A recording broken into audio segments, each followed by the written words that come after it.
Hello viewers, உங்கள் அனைவருக்கும் என் இனிய மதிய வணக்கம். இது சாமை. இதை வச்சு தான் ஒரு ஃப்ரை பண்ண போறேன்.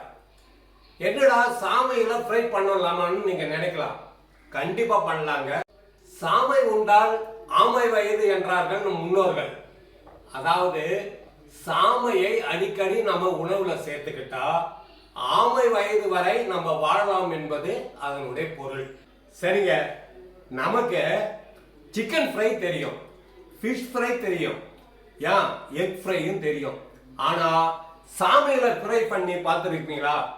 அது எப்படி ஃப்ரை பண்ண போறோம்னு வாங்க வீடியோக்குள்ள பார்ப்போம். ஃபர்ஸ்ட் நம்ம ஊற வச்ச சாமையை பவுடரை அரைச்சி எடுத்துக்குவோம். இந்த சாமையை நான் அரை மணி நேரத்துக்கு முன்னாடி ஊற வச்சுட்டேங்க. வாங்க இதை மாவா நைஸாக அரைச்சி எடுத்துக்குவோம்.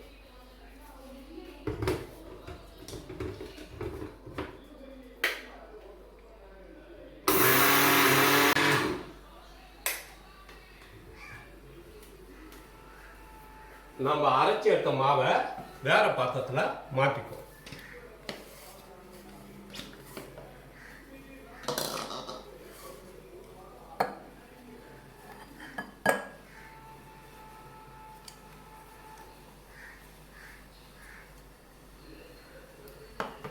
பாருங்க, இந்த மாவு எவ்வளோ நைஸா அரைஞ்சி வந்துருக்கு பாருங்க.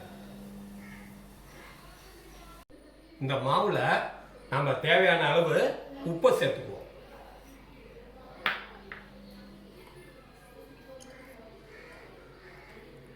உப்பையும் மாவையும் கலந்துட்டோம். அதுக்கப்புறம் இதுல லைட்டா சுட தண்ணியை சேர்த்து கொஞ்சம் கொஞ்சமா பிசைஞ்சு எடுப்போம்.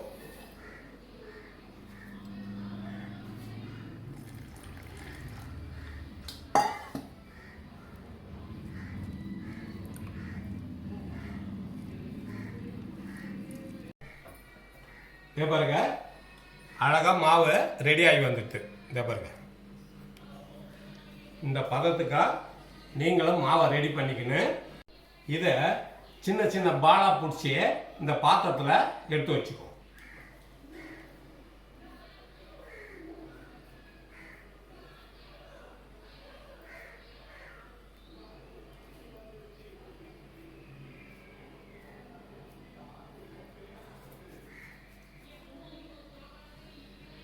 இதே போல நம்ம எல்லாத்தையும் ரெடி பண்ணி வச்சுக்குவோம்.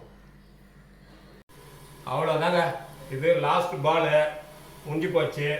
இப்போ நான் எனக்கு பிடிச்ச மாதிரி சின்ன சின்னதாக குட்டி குட்டியாக பிடிச்சி வச்சுக்கிட்டேன். உங்களுக்கு என்ன மாதிரி சைஸ் வேணுனாலும் என்ன ஷேப்பில் வேணாலும் நீங்கள் பிடிச்சி வச்சுக்கலாம். சரி, பிடிச்ச வச்சதெல்லாம் நாம் அவிச்சு எடுத்துக்குவோம். வாங்க, எல்லாத்தையும் எடுத்து இட்லி பாத்திரத்தில் அடிக்குவோம்.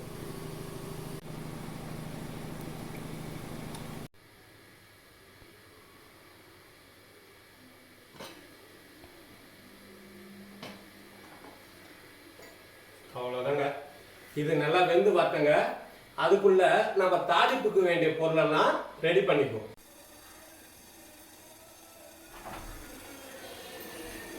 ஓகே ஃப்ரெண்ட்ஸ், இது இந்நேரம் வெந்துட்டு இருக்கோம். நாம எப்படி இருக்குதுன்னு கண்டிஷனை பார்ப்போம்.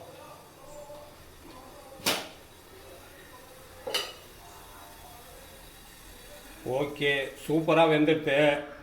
இதை எடுத்து வேற பாத்திரத்தில் மாற்றிக்கலாம்.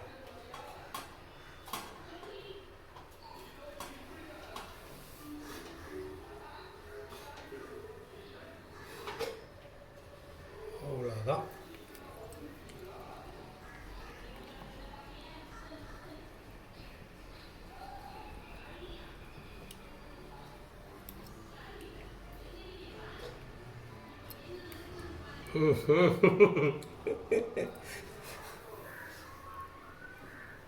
எல்லாத்தையும் தனித்தனியாக உடச்சி விட்டுக்குவோம். ஓகே, உருண்டை சூப்பராக ரெடி ஆகி போச்சு. வாங்க நம்ம தாளிச்சு விட்டுருவோம்.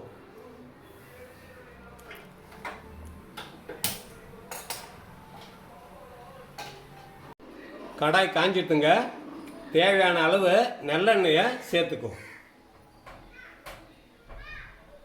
ஓகே ஃப்ரெண்ட்ஸ், எண்ணெய் காஞ்சிட்டு இந்த கடுகை சேர்த்துக்கும்.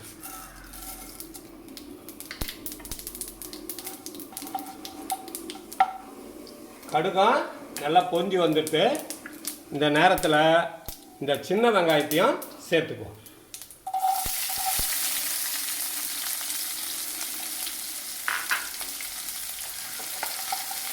ஓகே, இது கூட பச்சை மிளகாவையும் சேர்த்து வதக்கும்.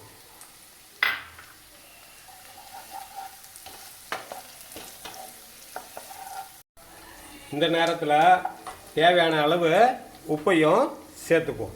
இந்த அளவுக்கு உப்பு சேர்த்துக்கும். ஓகே, போட்ட வெங்காயம் பச்சை மிளகாய் நல்லா வதங்கி வந்துட்டு இப்போ காரத்துக்கு 1/4 ஸ்பூனு பட்டை மிளகாய் தூளை சேர்த்துக்கும். பாருங்க, இந்த அளவு சேர்த்துக்கும்.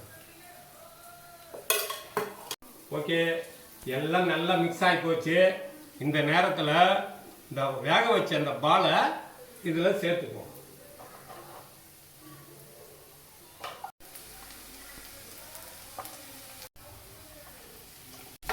எல்லாத்தையும் சேர்த்து மிக்ஸ் பண்ணுவோம். இது நல்லா வதங்கத்துக்கு லைட்டாக தண்ணி தெளிச்சுக்குவோம்.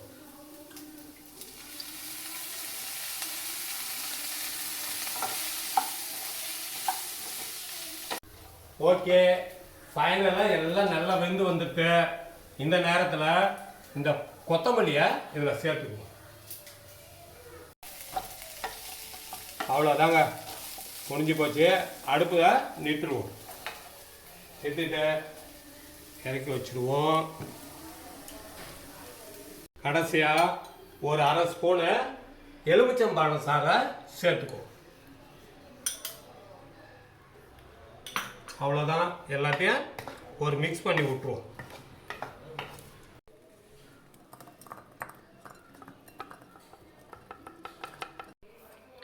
அவ்வளோதான் பாஸ், மில்லட் பால் ஃப்ரை ரெடி. இதை உங்கள் குழந்தைங்களுக்கு அடிக்கடி செஞ்சு கொடுங்க.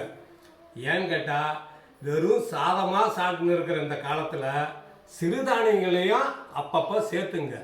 குழந்தைங்களுக்கு இது ஸ்கூலுக்கு செஞ்சு கொடுத்தீங்கன்னா பார்க்கறதுக்கு அழகாக இருக்கும். அவங்க விருப்பமாக சாப்பிடுவாங்க. நன்றி, வணக்கம்.